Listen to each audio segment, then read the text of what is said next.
you, Stephen, for a very kind introduction. And welcome everyone to tonight's lecture, and thank you all very much for coming. I was asked a few months ago to provide a title for tonight's lecture, and I adopted two strategies. The first one was to come up with a title that was quite vague, so I could work out what I was actually going to say nearer the time. But the second strategy, which is the profound one, was that I reflected on my research career to date and also the research that I want to do on agri-food sustainability in the future. And one of the things that struck me in terms of a common theme, if you like, was that a lot of my work has been around some aspect of food and farming crisis. So, for example, my PhD research with Brian Ilbery was about short food supply chains in the context of the foot and mouth outbreak. The work that I've done recently with Gareth Endicott and colleagues is around how farmers live with the ongoing trouble of bovine tuberculosis. The work that I've done with James Kerwin and colleagues is situated in a context of global food and nutrition security and how both global and local networks can help to solve those problems. And more recently, the work that I've been doing, which has looked at basically dairy farmers getting pretty rubbish milk prices, is situated in a context of increased global market volatility.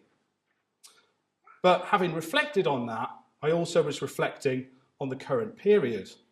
And it struck me that arguably we're in one of the most troublesome periods for food and farming, particularly if you're a livestock farmer, hence the image of the cow.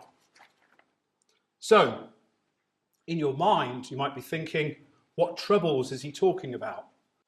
The first two troubles that I had in mind were, of course, Brexit, which provides a geopolitical trouble, not to mention the mess that is contemporary politics.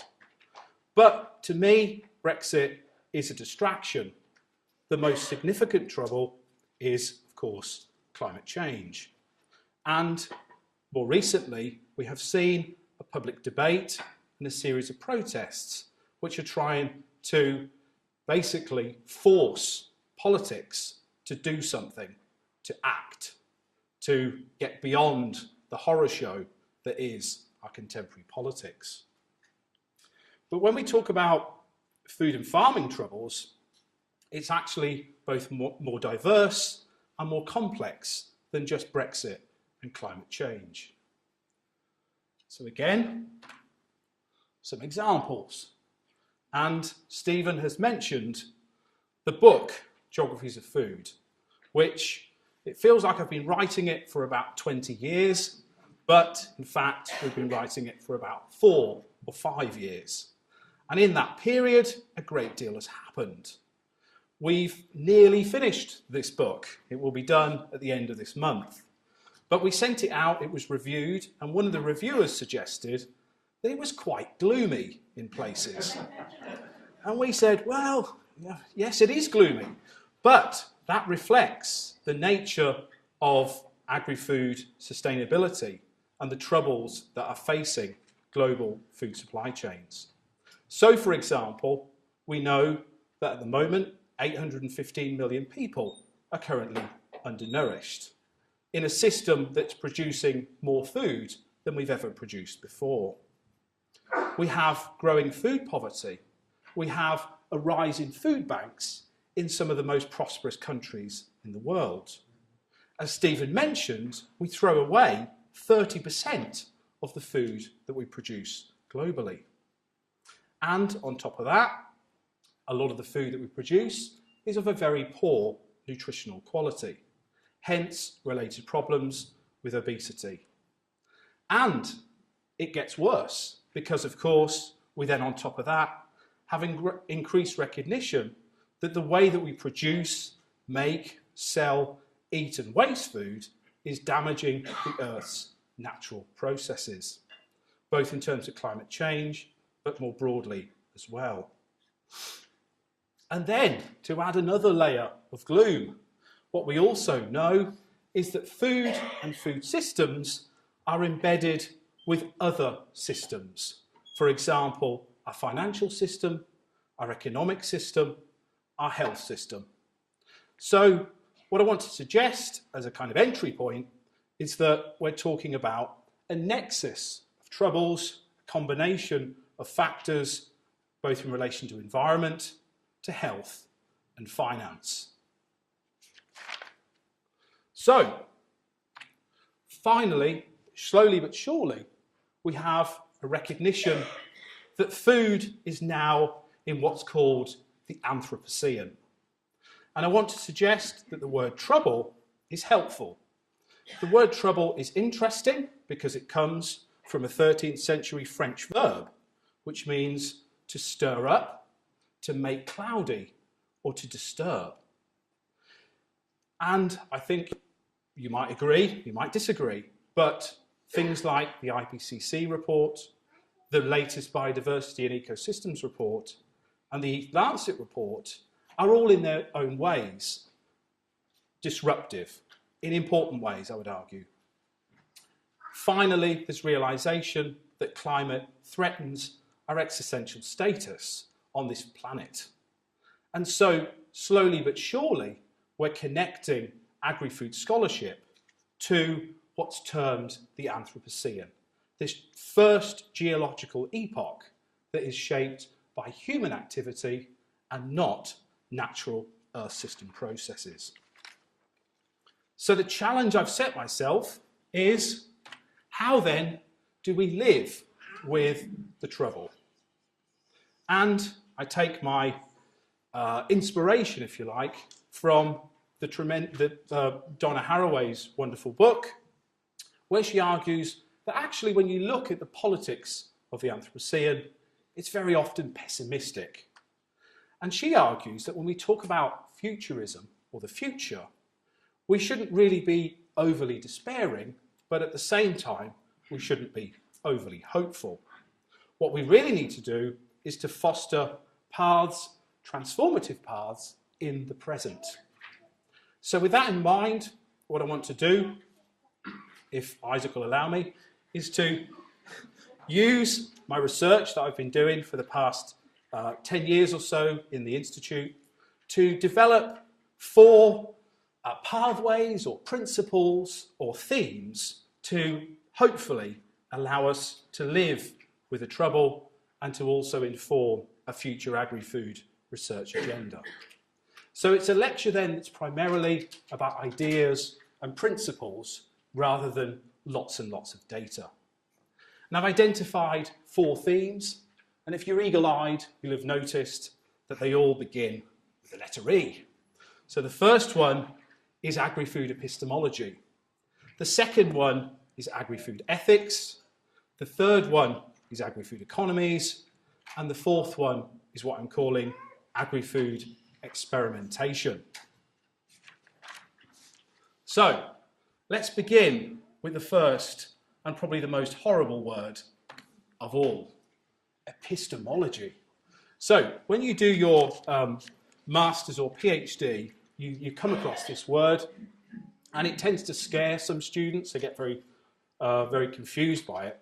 But if you're a researcher, it's absolutely essential, because what it's about is it's about the theory of knowledge. It's about how we know what we know about the world, both now and in the future. And the critical thing that I want to argue is that very often particular knowledge systems tend to dominate our discussion about the future. So, to demonstrate that, rather than giving you a really boring lecture on what epistemology is all about, I thought I would look at the meat debate and look at the ways that the meat debate is being framed in terms of food futures. And what I want to suggest is that there are basically 3 key framings. And the first framing is what I've called a plant-based food future.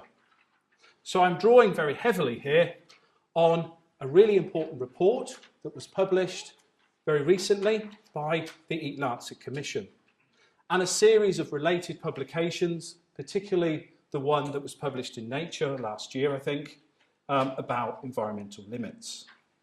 Now, I've had the joy of reading this report in a lot of detail, but for the purposes of tonight's lecture, I'll just give you the highlights. The first important thing about this report is that it adopts two interesting frameworks around this idea of nexus. So it's combining essentially a nutritional perspective using the idea of sustainable diet with this idea of planetary boundaries, which comes from Earth system sciences. So what is this report and the related publications arguing? Well, in terms of a healthy diet, it's arguing that we need to radically change our diet in terms of global agri-food. It's arguing that we need to basically shift from a meat-orientated diet to a plant-orientated diet. It's proposing what's sometimes referred to as a flexitarian diet, a semi-vegetarian diet, if you like. The critical thing to note is that it's calling for a reduction in meat consumption, particularly red meat consumption. But it's a global reference diet, so it's not saying that we apply this everywhere the same. It's contextually different, but you use it as a global reference diet. The second element, which is critical, is in terms of the production side. And this is where the concept of planetary boundaries comes in. So there are 9 planetary boundaries which were developed by a group of Earth system scientists recently. And in the Eat Lancet document, they look at 6 that are linked to the food system. And what they're arguing is that we need to identify for each of these boundaries a set of global targets, targets that we must not go beyond. So it is in effect a set of planetary boundaries for food production. And how to get there? They argue that we need to do various things. We need to shift our diet. We need to reduce food losses and waste. And we need to improve our food production processes. And the methodology that they propose is what's called sustainable intensification. So this is about producing food, potentially producing more food, but in ways that are sensitive in terms of the resource that's used. So some of it's techno-innovation, but actually some of it's also agroecology. And the key word is this idea of what's called land sparing. So you try and reduce the amount of land that you use. Thanks for that, Isaac. He knows more about this than I do. Right, so the second framing is what I'm calling an agroecological food future. And it very much sits in opposition to the plant one that I've just outlined.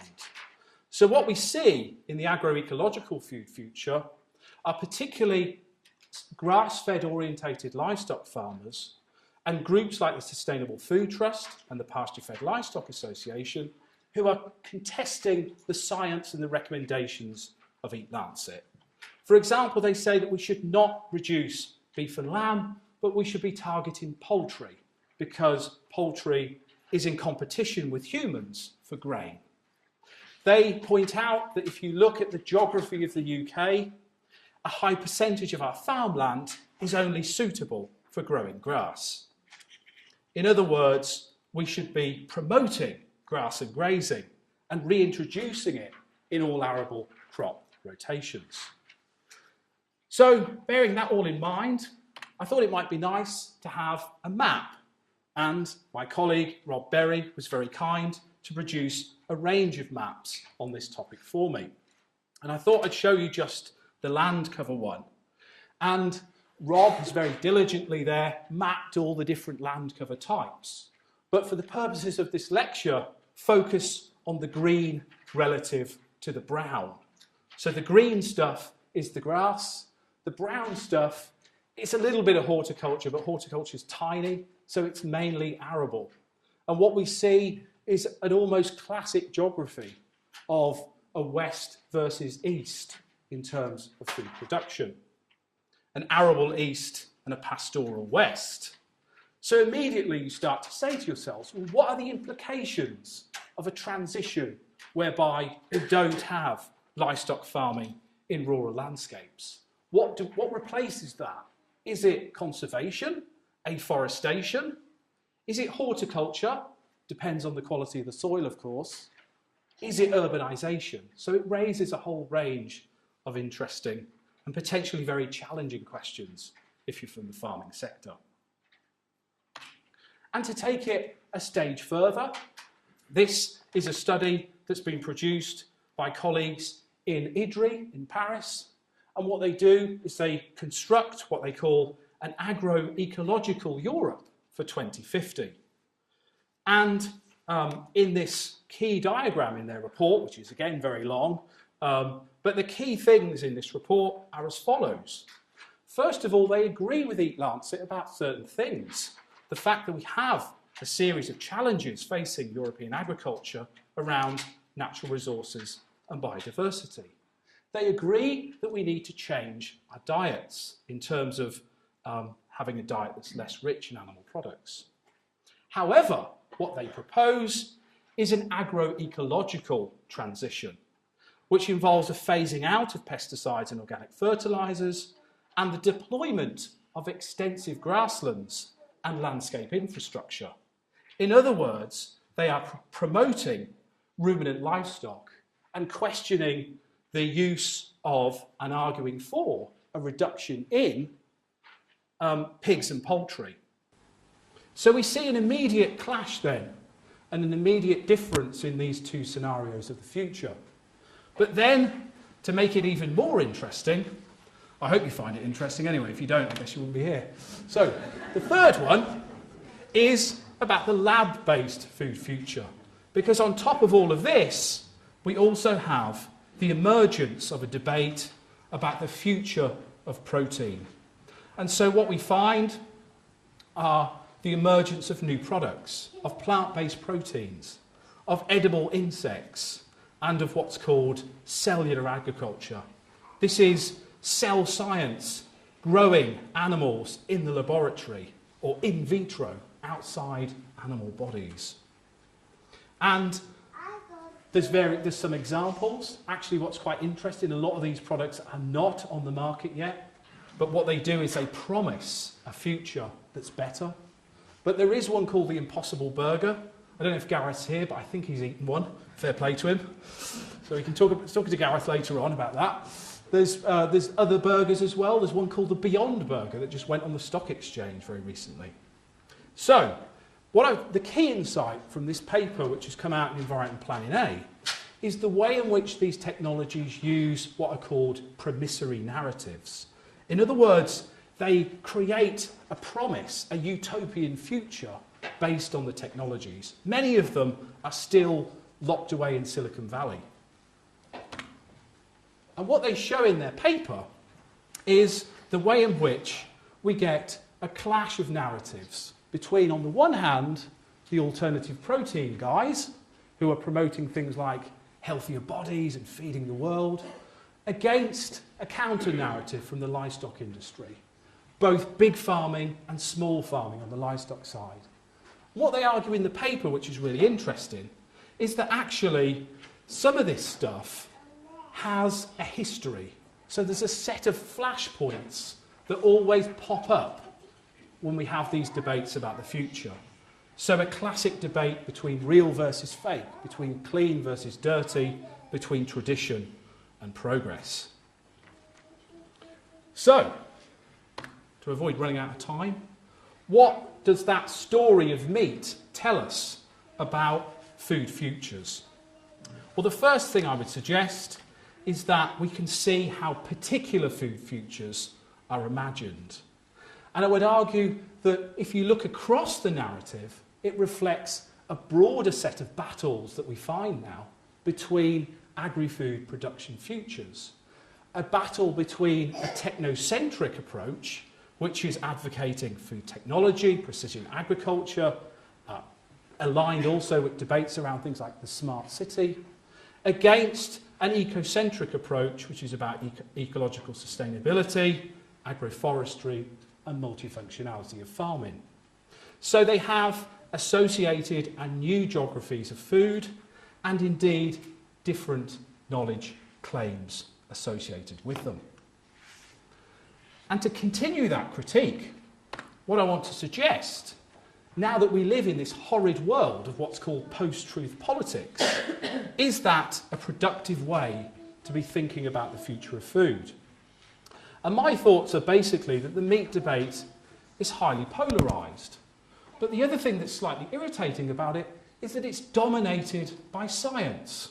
You don't have enough social science to inform some of this stuff. So if we look, for example, at the sustainable diet concept, we know that that's a hugely contested concept, both in a cultural and a social and indeed a contextual frame. We can even go back into the writings of sociology to get some insights around the way that things like meat create distinction in class. Science also, as Melanie Dupuy argued recently, suggests that we know the solutions, that they've got the answers to these problems. But actually, we don't know about the future, and it's much more uncertain than it appears. So there is indeed a consensus about the need to act, but I would argue, in line with a really nice line in Tara Garnett's discussion paper on sustainable diet, these issues are arguably more about values than they are about science. And so what we need to be doing is trying to create shared values, understanding social practices, and doing the communication of science in ways that are less normative, less top-down. So that's that first rant over. Into the second one, which is about ethics. So in my ethical theme, I want to build on that critique of epistemology in the context of a broader idea of ethics. And it's linked also, of course, to meat.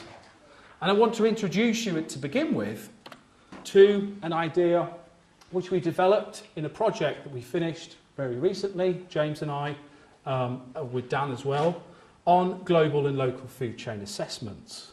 So this was a project from the European Commission where they wanted us to basically tell them when global was good and local was bad. And we were like, okay, but it's actually a bit more complicated than that. So what we did was we proposed something called post-normal science. And you're probably thinking, what the hell's post-normal science? Well, it's interesting because it's about complexity, it's about uncertainty, it's about the fact that we very often have incomplete data. And crucially, it argues that a reliance on scientific knowledge alone from the top down is no longer appropriate. We need, in other words, to democratise knowledge. We need to recognise a multiplicity of perspectives and values. And that's what we tried to do in this project by looking at the perceptions of food chain performance in 12 countries. 10 of them were in Europe. We also had Senegal and Peru. And as you can see from the slide, we were looking at the debate across a series of what's called spheres. So these are basically arenas of communication: the public sphere, the market sphere, the science sphere, and the policy sphere, and mapping that across 5 dimensions. Now, there's a range of really interesting papers that have come from this project. Tremendous papers they are, you have to go and read them all. But the key output from all of this stuff was this rather marvellous table, or matrix, which James and I probably spent far too long working on. But what it tries to do is to synthesise that detailed analysis that we've done across those 12 countries. And we come up with 24 attributes or characteristics that are associated with the performance of global and local food chains. And the key thing that I want to talk about tonight is the dimension right at the end, the ethical dimension. Because one of our key reflections on this work was that arguably ethics should be the thing that underpins everything around food. And probably what we should have done, if we were a bit wiser, was had ethics kind of running at the bottom of the diagram. So what I want to argue is that it's very important. And based on that reflection, we've been doing a bunch of research since these papers, to try and develop a kind of ethics and agri-food governance perspective. And again, I want to give you an example to show why I think ethics is a very powerful way to think about sustainable food futures. And the example that I want to give is from another remarkable paper, which has just been published in Agriculture and Human Values, and it's all about single-use coffee cups. And what we argue, and again you may be familiar with some of this stuff, in the sense that plastic is now something that we are beginning to debate in the public sphere.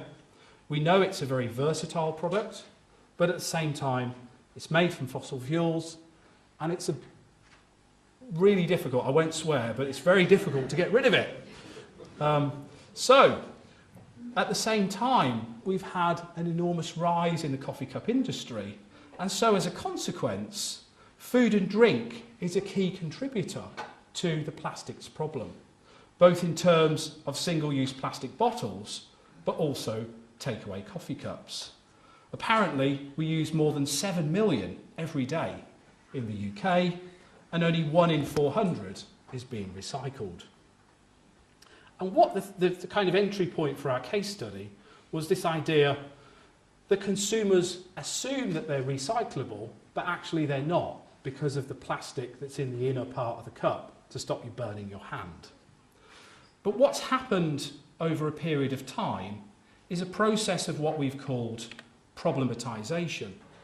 And this was initiated by Hugh Fearnley-Whittingstall, and more recently, well actually before that, by foundations like the Ellen MacArthur Foundation, which are promoting this idea of circular economy, of trying to get us to be less wasteful, basically.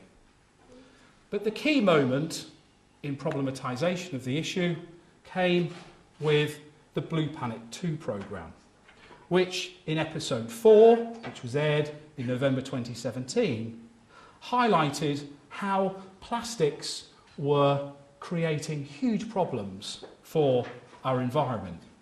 And so you had David Attenborough explaining how a female pilot whale was next to a lifeless calf. And the calf had died because the mother's milk had been contaminated by microplastics.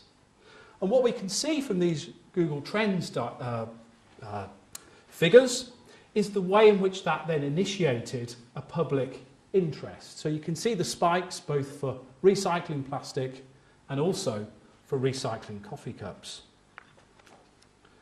And so what we do in this marvellous paper that again you'll all have to read is we look at how that then relates to what we call responsibilization. So what's the relationship? Now it's not completely linear, but the first thing to say is we do have something called a producer responsibility scheme, but it's basically not very good.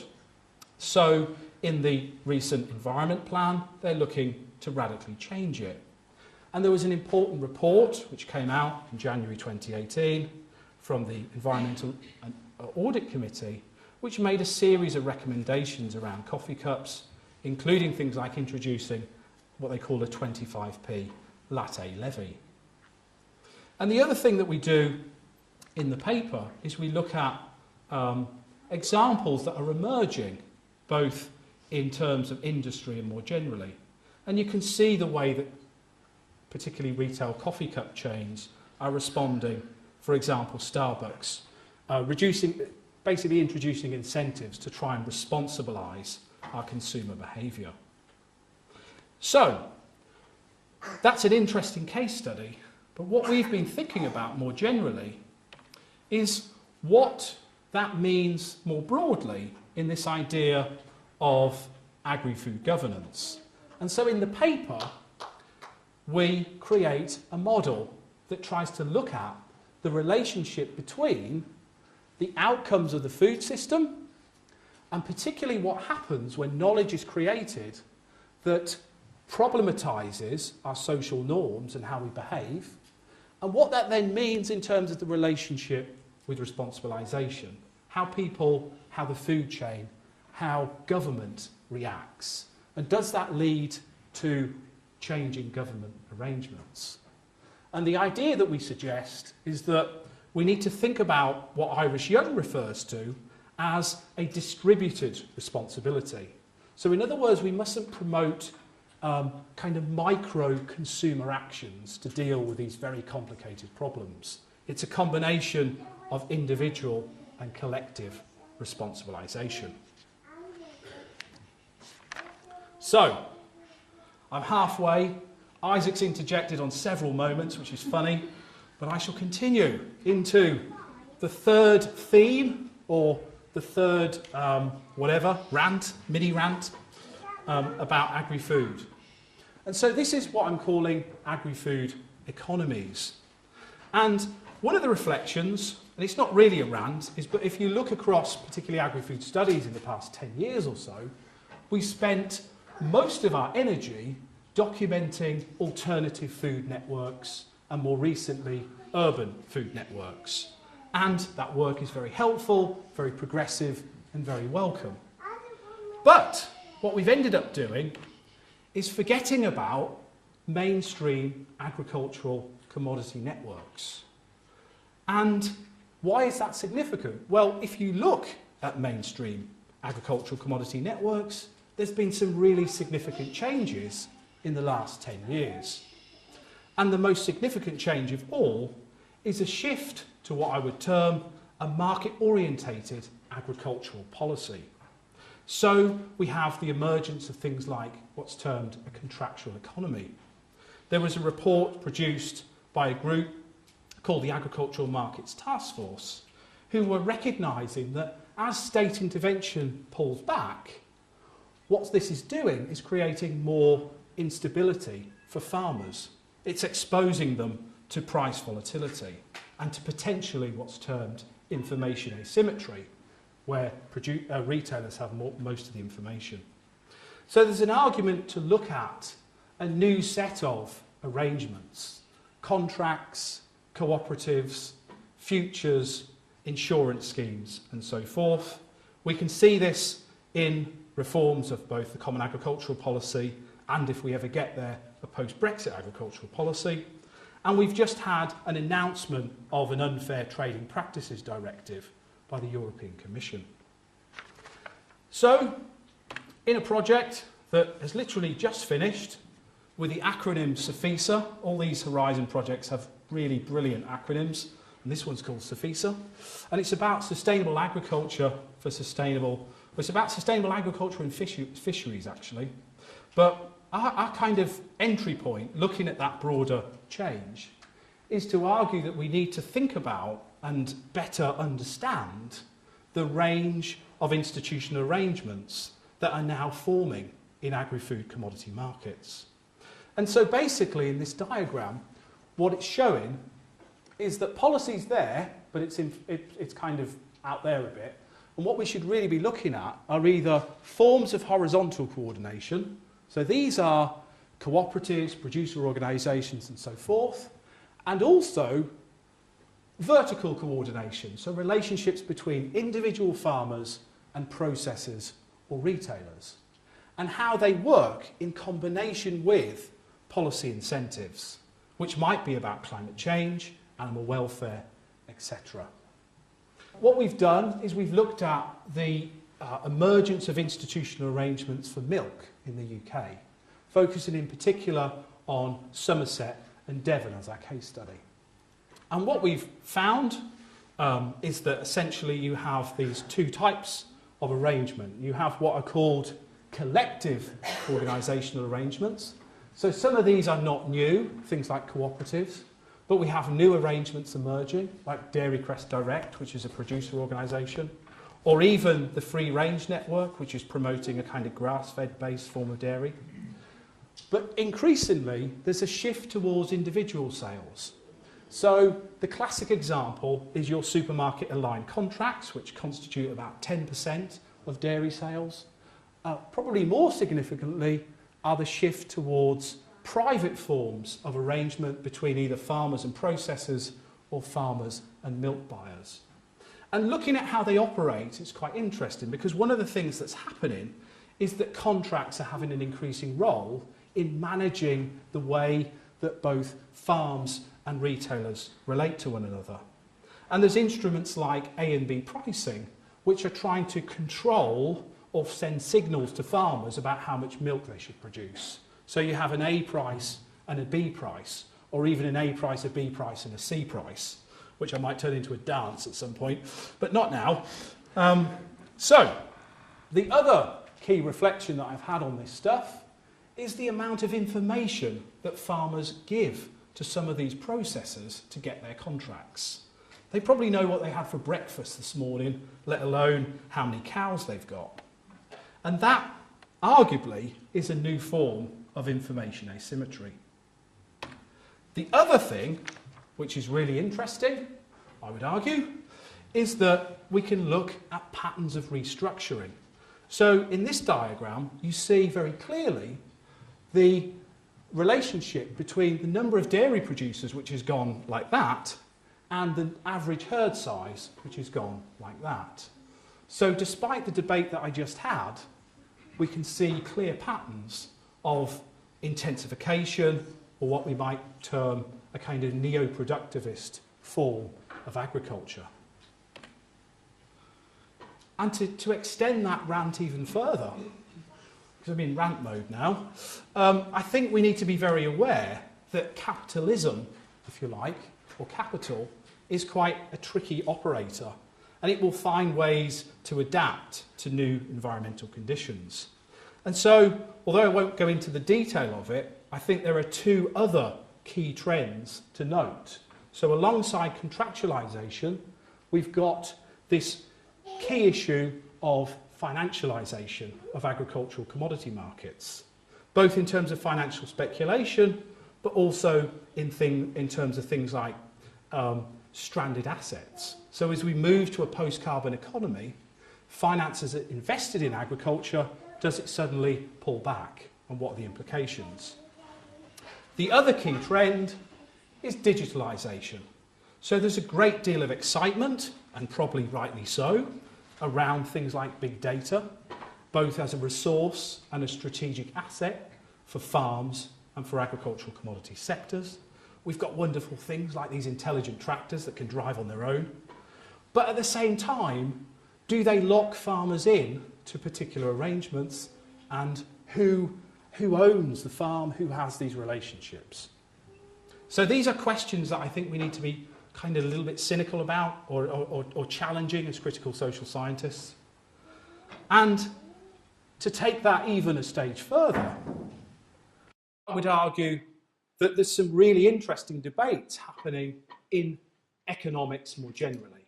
So this is the idea of what's called donut economics, which is a book which has been produced by Kate Raworth.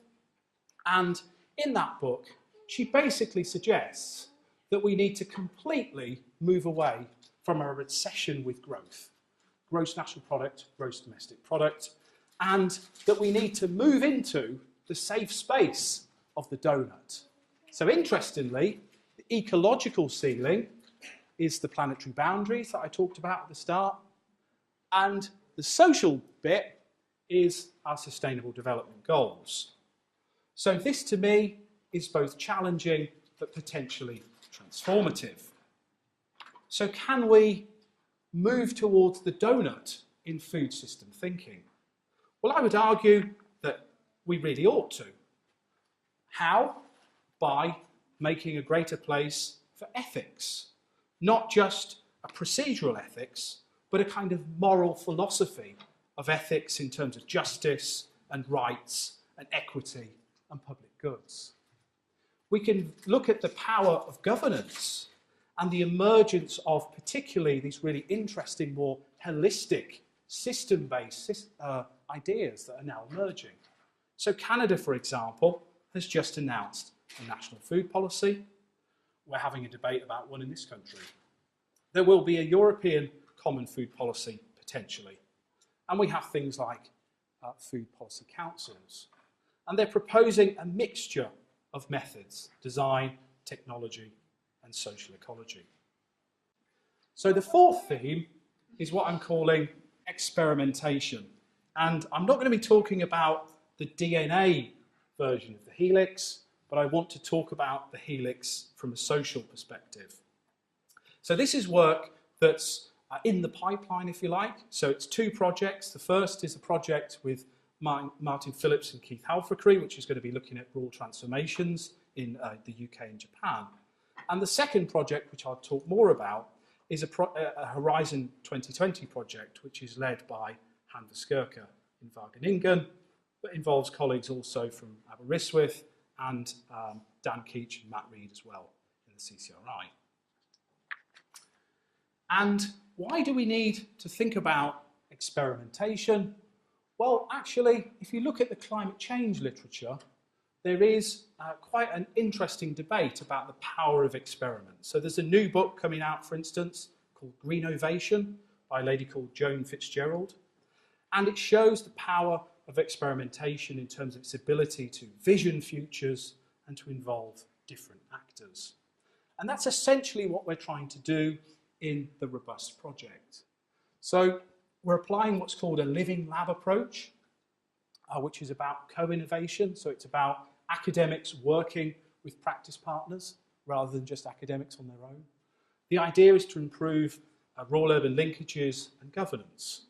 And our partner, because we're working in Gloucestershire, is the County Council. And we've got three specific themes: food, ecosystem services, and new business models.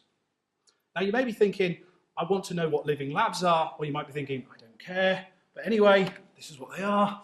This is a living lab, in terms of definitions at least. The key point is that they're geographically embedded. So they're often in a city, or in our case, in a county.